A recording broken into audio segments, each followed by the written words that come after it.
Welcome back. This is Professor Needing. Again, Math 068, and tonight, this afternoon, today, whatever this is right now, we are going to do Section 11, Interpreting Inequalities. And so let's move to that section of our text. Section 11, Interpreting of Inequalities. Now we start to look at things which are more of the hypothesis testing of the procedure area.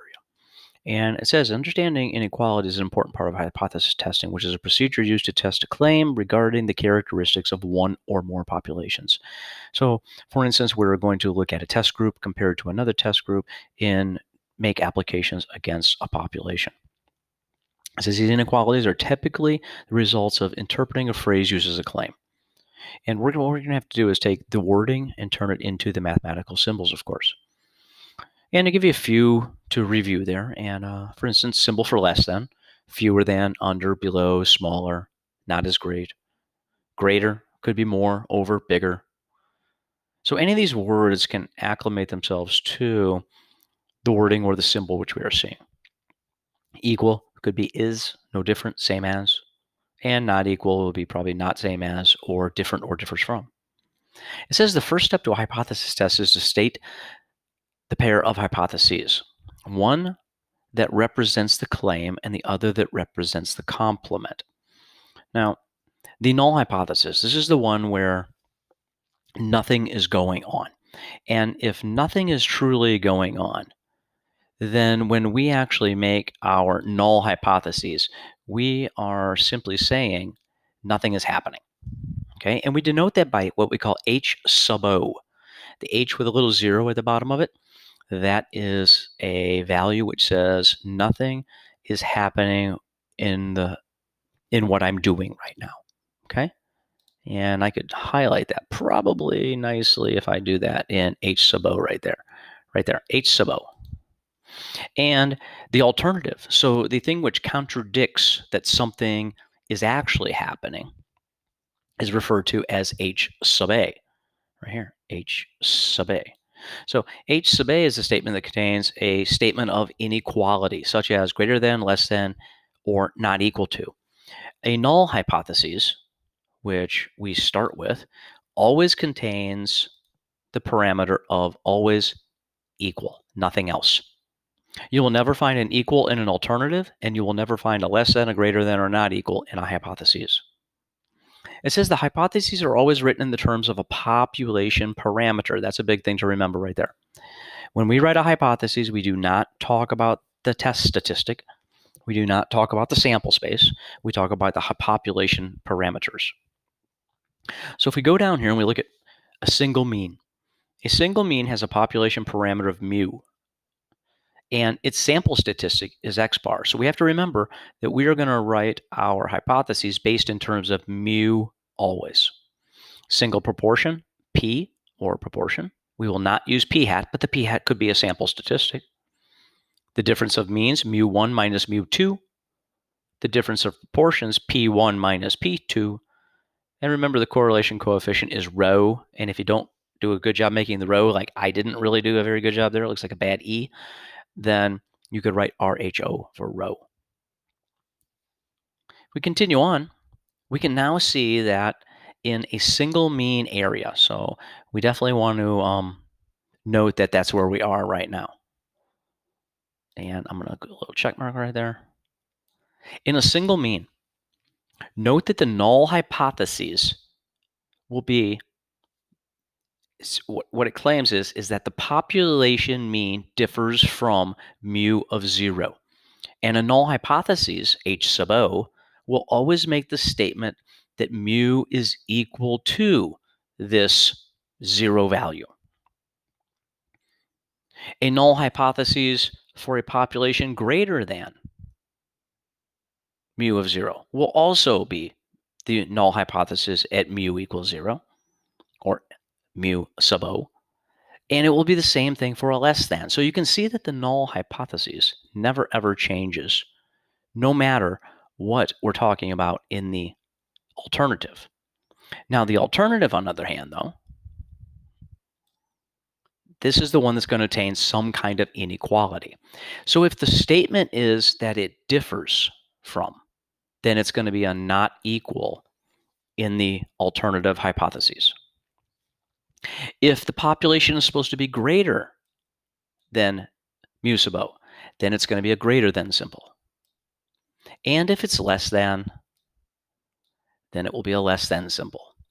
Every one of these will be exactly the same with the difference of the population parameter that we're utilizing. So as we go down through these, you'll notice there's very similarities to them indeed. It also goes on to say that mu sub O is the hypothesized population mean. So when we actually put some numbers in here, it would make a little bit more sense. As I scroll down to the single proportion, the single proportion is very similar. The only difference here is we're changing our values to P for the proportion of the parameter value. So again, P is equal to P sub O, whatever that value happens to be, across all three, no matter whether it's greater, less, or different from. But then when it goes to it is different in the alternative, again, alternative changes up. The alternative will always put in not equal, greater, or less than. And it'll be one of these three. Don't speculate that you're going to use all three at one time, because you won't. In the reading, when we try one of these, you'll see that it's going to be one of them based on the wording. And P sub O will also be some kind of number, 0, 0.7, 0.9. It'll be something. P sub O will not be P sub O. It will be a physical number. And the hypothesis for the null will be equal to that number. Difference in means will be very, very similar. And the only thing that will be happening here, notice that we will have two separate examples that can be utilized for when we discuss the alternative value. So if we want to say that things are different, remember in the beginning we used not equal to. Well, if I did a little bit of algebra and I moved this particular statement around, we could make some changes to that statement. And what I mean by that, and it's a little easier if I switch gears here and I show you real fast. Let me open up my screen here. It's coming. There it goes. And let me scoot it over a little bit. Okay. And let's go outward. How's that? So let's say that I have this particular statement that says, and we'll go back and we'll grab exactly what was there so that I'm not grabbing different things for you. Oops, right there. So we had mu of 1 does not equal mu of 2 of the first population and the second population. So mu of 1 did not equal mu of 2.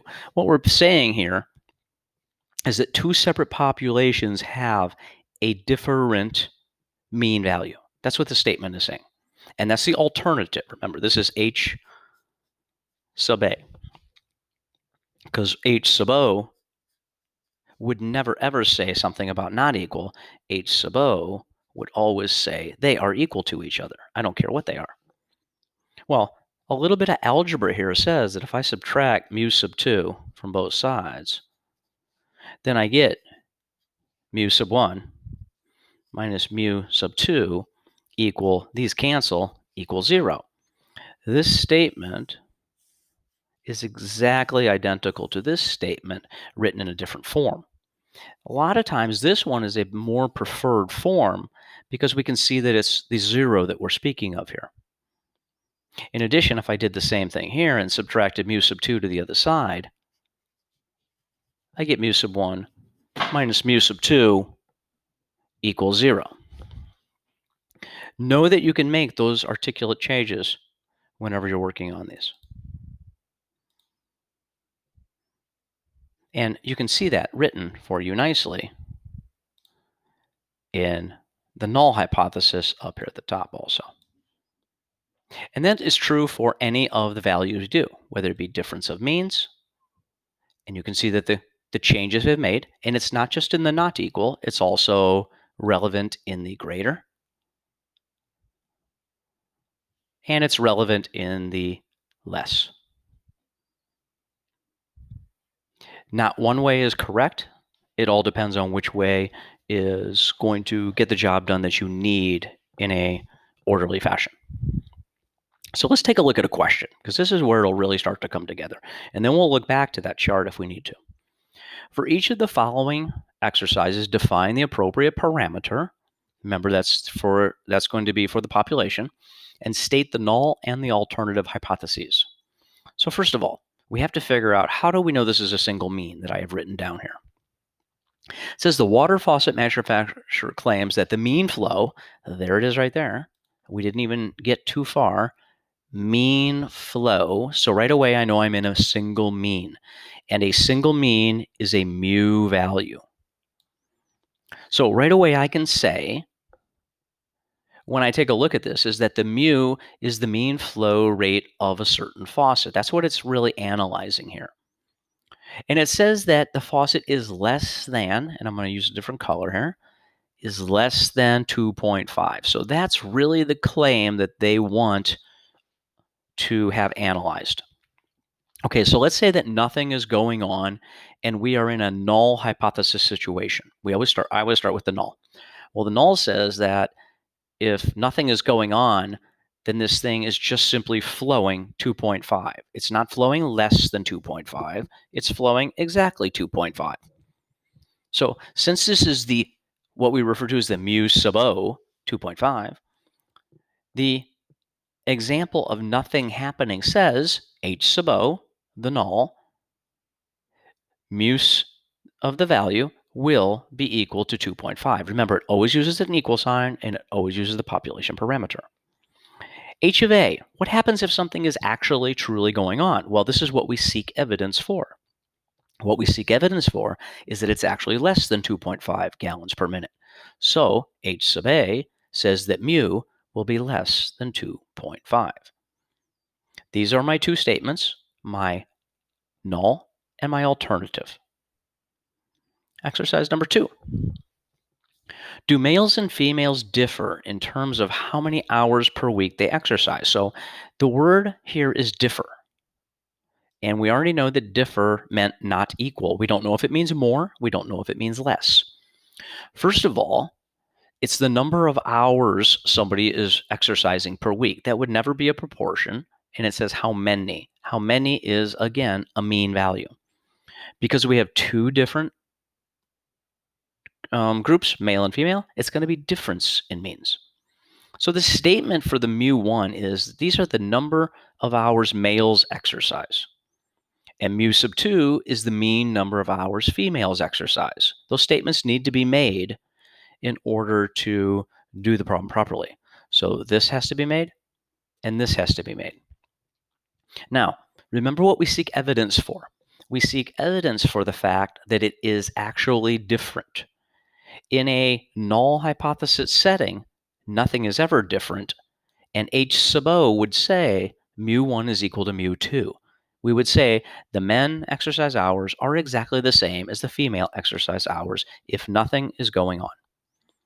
But in a world in which we seek evidence for an alternative, H sub A, we would say they are not equal to each other. Note the box of or right here.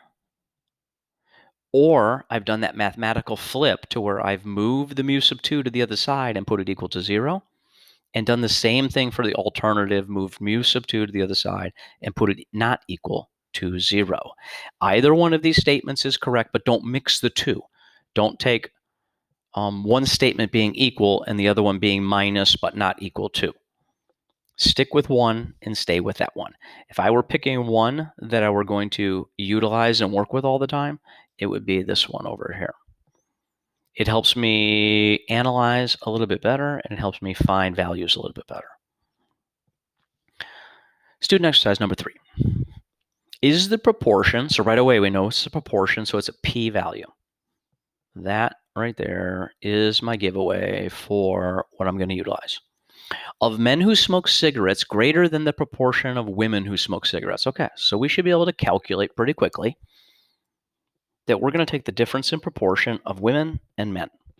So P1 is going to be the proportion of men because they came first in the story who smoke cigarettes, and P2 is going to be the proportion of females who smoke cigarettes. H sub O, we'll put P1 equal to P2. No difference at all. Remember what we seek for here is that the proportion is the proportion of men who smoke cigarettes greater, right here. We're seeking evidence that group 1 is greater than group 2. So that's why the alternative now, instead of a not equal, has a greater than symbol between the men and the women. We also could subject it to a little bit of algebra and move everything over so that we can see these zeros. Really, the only reason to do this is to see this zero value right here, because that'll come about later when we start doing some testing of the hypotheses. Number 4, it says in preschool, are the average weight of boys and girls different? Okay, well, there goes that word average. And it's average of 2 groups, boys and girls. And all it wants to know is, are they different? Mu1 would be the mean weight of boys in preschool. And mu2 would be the mean weight of girls in preschool. H sub O would say that the mu values are equal. And H sub A would say the mu values are not equal. And of course, you could manipulate through algebra and switch to the other. Example number 5. A local grocery store claims that more than 53% of their customers use coupons. So think about what you see here. First of all, the claim is I see more than 53%. Okay, well, first of all, percentage means proportion.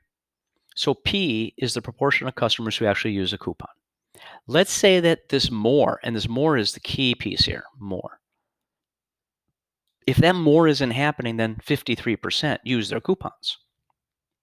So H sub O becomes the population percentage will equal exactly 0.53. Notice we didn't use a percentage, we used the decimal. And if H sub A is true, then the proportion of the population will use more than 53% of coupons. Number 6, and the last one for me for this section. A medical researcher claims that at least, well, remember the word at least means that something will be 20 or bigger, of American adults are allergic to medication. So because it's a percent, it's a proportion. It's a single proportion. The proportion of American adults allergic to medication is our p-value or our population. It is our parameter, we call it. So therefore, if nothing is truly going on, remember, it won't be less. It'll be exactly the value of 20%. And H sub O will say that P is equal to 0.2. If H sub A is true, then since the claim is less than, then H sub A will agree that P is less than 0.20. Take the time to do the remainder, number 7 onward, and make this part of your upload for your homework. When we come back, we'll be on to section 12.